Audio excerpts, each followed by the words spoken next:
Hi, folks. Today is June 2nd, 2017, and yesterday I made my first little video to introduce myself and give you an idea of what myasthenia gravis is and a little bit about my diagnosis and how you can help. But I want to elaborate a little bit more each day until you know my full story and how you can help. And by you, I mean people that do not have myasthenia gravis. We need your support. We need you to help join us in our fight to get awareness and education into the public, because we really need that help. But without funding,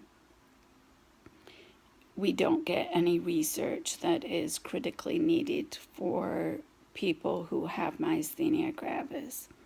And I know it may seem that we're just a group of people, a small snippet, and there are many diseases out there. And that is true. There's so many. And every cause is a good thing. And we should all be aware of different diseases. And so it's hard to have people understand myasthenia gravis and why it's so important that we get recognition. But the truth is, within our community, we are watching friends die unnecessarily due to this disease.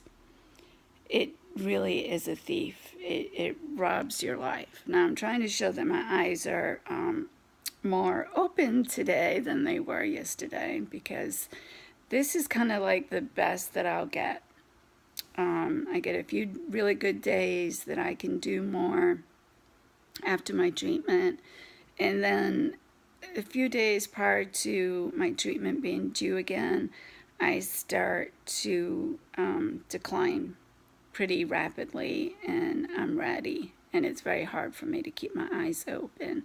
In fact, my husband constantly thinks I'm asleep, and I'm like, no, I'm awake. And he's like, but your eyes are closed. I'm like, they're not closed, but they look closed. And they are, because I can't open them all the way up.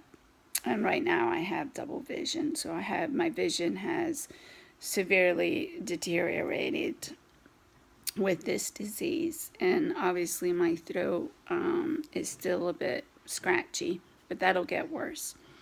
And I do slur a little bit in my words, so, and then I have to really think about what I'm saying. So for those of you looking at me who think, well, you've just had one too many, or you're on drugs, no, none of it is true. It's the disease. And basically that's kind of how it started for me. Was I was working full-time as a teacher assistant, and coworkers were noticing my symptoms as they were progressing, and at that point I had no idea what was wrong and didn't put the pieces of the puzzle together until the day I couldn't walk. But I would shake a lot. Students would notice my hand shaking, and my speech was off and slurring. So I know that between coworkers, they thought I might be on drugs, because it appeared that way. And I can understand that, because it definitely has an appearance of being out of it. But believe me, when it comes to myasthenia gravis, it's not. So just think twice before you look at someone and judge them, thinking that they have consumed too much alcohol or they're on drugs. That maybe possibly it could be something else. And we had a friend recently who got into a very small accident, and the lady was screaming at her about it, and it brought on a flare of her myasthenia gravis. So as the crowd gathered around them, people thought she was drunk, and that's why the accident occurred. Even the police officer was very unkind to her when he arrived on scene. And it wasn't until her husband got there to explain her medical condition did things turn around. So on the outside, when you don't know, it can appear that that person is indeed intoxicated, but they're not, which reminds me to tell others with MG that we really should carry with us identification about our disease, of what we have, the symptoms, some medical records, anything that you can show that explains why you may be acting a certain way and that you need medical help. So I think that's very important.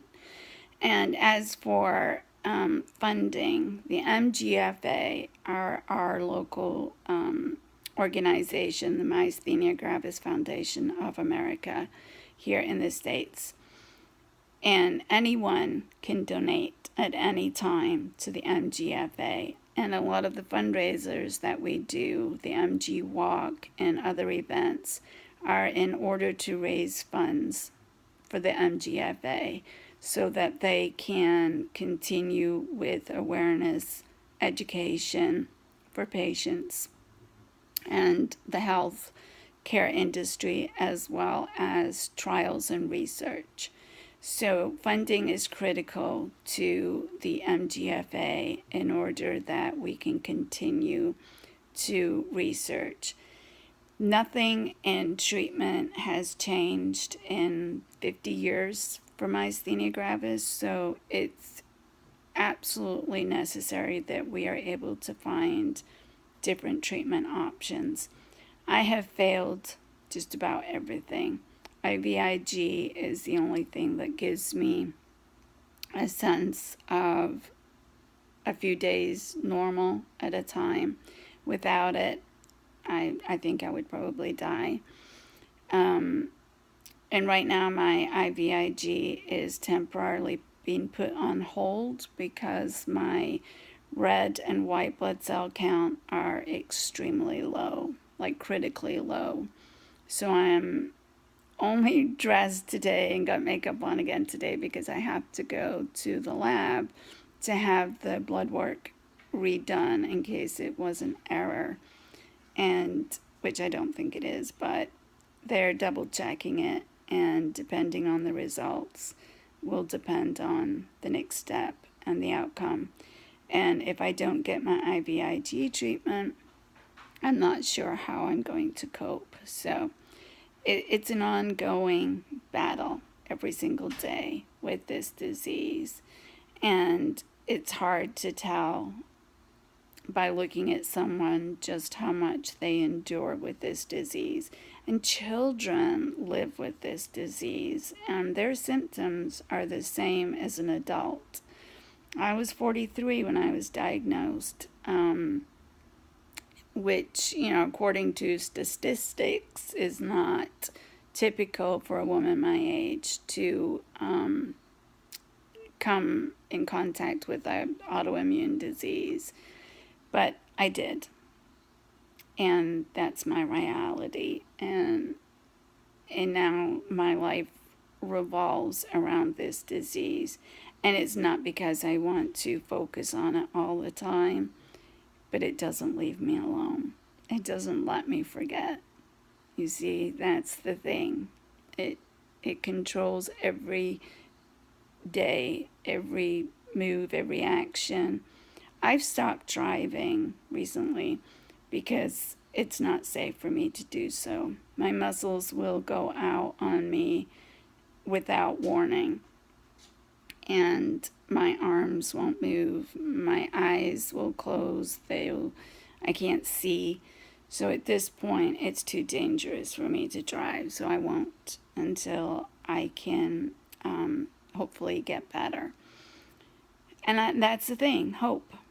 We don't give up hope. As bad as it is, I will not give up hope that we cannot improve our lives with myasthenia gravis. and I will fight for awareness for this disease as long as I can. It has become very important to me, and it's important to many, many, many Facebook friends that I have that have MG. We all deserve to be treated better with this disease. So please bear with us for the month of June. It's our opportunity to tell the world our story, our journey, what myasthenia gravis is, how it affects our lives, and what you can do to help. And I will be sharing more suggestions and ways that you can help in future videos and not make them too lengthy each time, so I don't entirely lose your attention. But that's it for day 2, and stay with me because I have a lot more to share. And please keep the videos coming. Please tell your story in your words, in your way, however you do it, and share it. Please share, post my page, and I will make sure that it is seen and heard and continues to be shared. Thank you all. I appreciate your time.